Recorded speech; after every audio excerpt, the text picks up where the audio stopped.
बिस्मिल्लाहिर्रहमानिर्रहीम। अस्सलाम वालेकुम नाज़रीन, आप यूट्यूब चैनल देख रहे हैं। मैं इमरान खान हूँ। मिशन कराची तो तकरीबन मुकम्मल हो गया। मिशन कराची क्या था, मिशन सिंध था। और जिस तरीके से सिंध के लोगों ने रिस्पॉन्ड किया इमरान खान साहब को और उनके नज़रिए को, ये मिसाली था। सो सिंध के लोग शाबाश के मुस्तहिक हैं। कराची के कंधों पे जो बोझ आन पड़ा था, कराची ने वो बोझ उठा कर दिखाया है। कराची ने साबित किया कि वो जुल्म के, जबर के और फस्तायत के खिलाफ खड़ा है।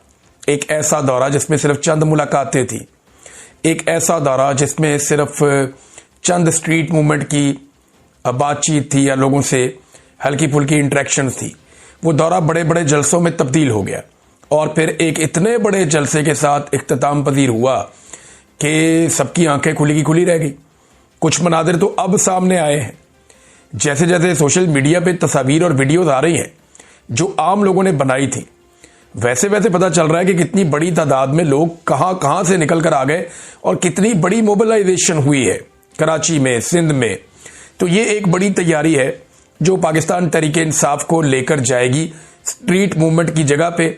और 8 फरवरी 2026 ये वो एक दिन है जब पूरे पाकिस्तान को बंद करने की एक कोशिश अपोजिशन जमातों की जानिब से की जाएगी। लोग लगातार आ रहे थे और बड़ी दूर दूर तक लाइनें लगी हुई थी आने वाले लोगों की। जिस वक्त ये जलसा खत्म हुआ, अब रुकावटों के बावजूद ये जलसा हुआ है, लिहाजा एक बात याद रखी जाए कि ये मुज़ाहमत थी जो अवाम ने करके दिखाई है और यही स्ट्रीट मूवमेंट का एक वार्म अप मैच है जो पाकिस्तान तहरीक इंसाफ ने जीत लिया है। अच्छा, सिंध वालों की, जो सिंध के अंदर लोग मौजूद हैं ना, उनकी अब रिस्पॉन्सिबिलिटी है। जो लोग इमरान खान साहब के नजरिए को फॉलो करते हैं, उनकी ये जिम्मेदारी है कि इस मोमेंटम को आगे बढ़ाना है उन्होंने, क्योंकि जो बड़ा टारगेट है इनका वो 8 फरवरी का है कि 8 फरवरी को पाकिस्तान का एक बड़ा इम्तिहान है कि कैसे पाकिस्तानी बाहर निकल कर आते हैं और एक बड़ा ट्रेंड चलाते हैं और पूरे मुल्क के हर चौक के अंदर वो डी चौक बनाते हैं। ये जो नारा है ना जो सुहेल अफरीदी ने दिया है, हर चौक डी चौक, ये नारा इस वक्त एस्टेब्लिशमेंट के लिए सबसे बड़ी मुसीबत है। ये मैं आपको फिर बता रहा हूं कि एस्टेब्लिशमेंट और मौजूदा हुक्मरानों के लिए जो सबसे बड़ी मुसीबत है वो यही नारा है कि हर चौक डी चौक। मसला यह है कि जब भी आप सारे पाकिस्तान को इकट्ठा करके एक मखसूस एरिया की तरफ लेकर जाना चाहते हैं, फर्ज करें रावलपिंडी या इस्लामाबाद, तो फिर होता यह है कि बेशतर लोग आ ही नहीं पाते अपने घरों से दूर। यानी लोगों में 90% लोग ऐसे होते हैं जो बहुत दूर ट्रेवल करने में दिलचस्पी नहीं रखते, वो नहीं आ पाते। ये सच्ची बात है, इसको मानना पड़ेगा। लोग अपने घर के आसपास ज्यादा एहतजाज कर लेते हैं, बहुत दूर आने में लोग उतनी दिलचस्पी नहीं रखते, लोगों के वसाइल भी नहीं होते बाद औकात। और पाकिस्तान तहरीक इंसाफ कौन सा पैसा देकर लोगों को लेकर आती है या बसें वैगने खाना देकर लेकर आती है, लोग बेचारे अपना बंदोबस्त भी खुद करके आते हैं। तो अपने इलाकों में तो लोग काम कर लेते हैं, बहुत दूर नहीं जाते। ये लोगों के अंदर एक थोड़ा कॉम्प्लेक्स भी होता है, प्रॉब्लम भी होती है। तो ये जो एक तरफ को जाना है, वहां पर हुकूमत के लिए बड़ी आसानियां पैदा हो जाती हैं कि एक रोड को बंद करना है, एक शहर को बंद करना है, एक इलाके को बंद करना है, वहां रुकावटें डालनी है। तो 10-15 हजार 20 हजार पुलिस वाले हों तो वो मार कुटाई करके, गोली चला के, शेलिंग करके, रबड़ की गोलियां चला के, बार बार रुकावटें डाल के वो कुछ ना कुछ करके मैनेज कर लेते हैं। 10 लाख बंदा भी आ जाए मैनेज कर लेते हैं। लेकिन अगर यही लोग पूरे पाकिस्तान में फैल जाएं तो ये बहुत बड़ी मुसीबत बन जाती है, क्योंकि हर जगह पे लॉ इन्फोर्समेंट की इतनी ताकत नहीं है कि वो पूरे पाकिस्तान को कंट्रोल कर दें। कर ही नहीं पाएंगे।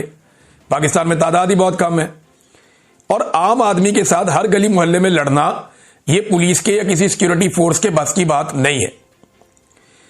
तो ये जो नारा दिया है सुहेल अफरीदी ने कि हर चौक डी चौक, ये इस वक्त एक बड़ी मुसीबत बना हुआ है पाकिस्तान तहरीक इंसाफ के मुखालिफिन के लिए, एस्टेब्लिशमेंट के लिए और मौजूदा हुकूमतों के लिए कि इससे कैसे निपटना है।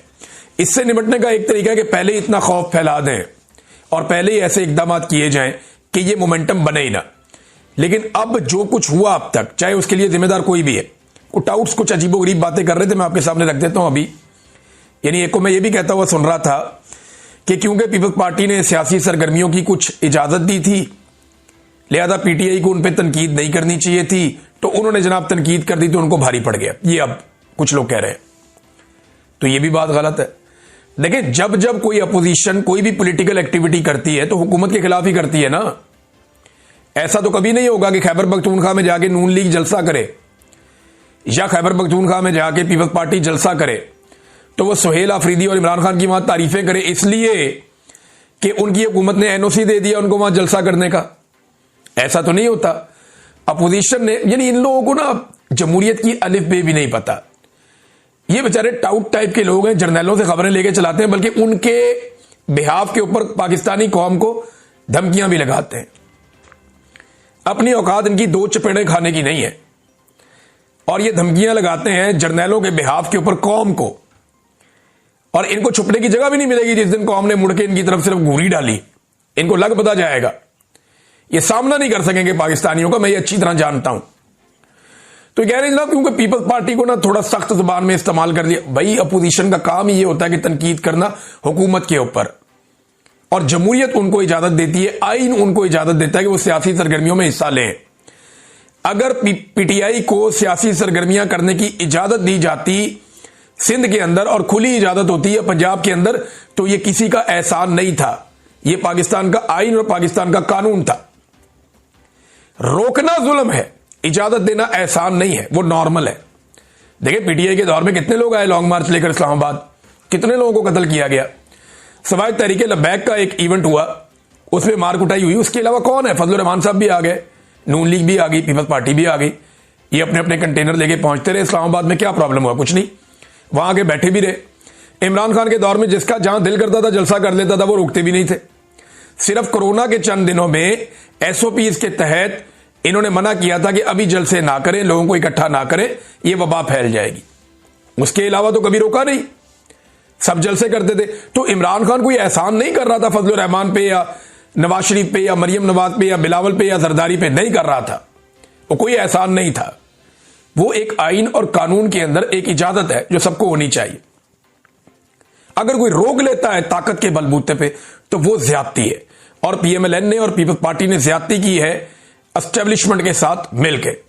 और इस जुल्म के अंदर एस्टेब्लिशमेंट एक बड़े मुजरिम के तौर पे हमेशा मौजूद रहेगी, क्योंकि गंद मारना उन्हीं की वजह से होता है। इनकी तो औकात ही कोई नहीं है, उनके बगैर ये इतना गंद नहीं मार सकते। बिलाशुबा इनकी गंद मारने की कैपेसिटी बहुत है, लेकिन एस्टेब्लिशमेंट के बगैर ये ऐसे नहीं कर सकते। बहरहाल इनको जमहूरियत की अलिफ बे भी नहीं पता, ये उठ के तजिए करना शुरू हो जाते हैं। और अब कह रहे हैं कि जी सुहेल आफरीदी को फारिग कर दिया जाएगा। और किस बुनियाद पे कह रहे हैं? कि जनाब उसकी एक तस्वीर उसकी दूसरी तस्वीर से मैच कर गई, तो हमने 9 मई में फिक्स कर देना है। वो जो एक तस्वीर है वो 9 मई की भी नहीं है, वो जो एक तस्वीर है वो उस जगह की भी नहीं है। एक बंदे की एक तस्वीर को दूसरी तस्वीर के साथ मैच कर दें तो उसको 9 मई में सजा दे देंगे।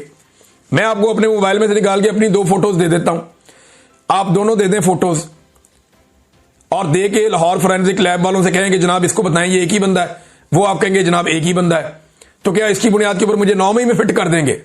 ये क्या बकवास है? आपको साबित करना पड़ेगा कि वो बंदा उस दिन उस जगह मौजूद था और ये काम कर रहा था।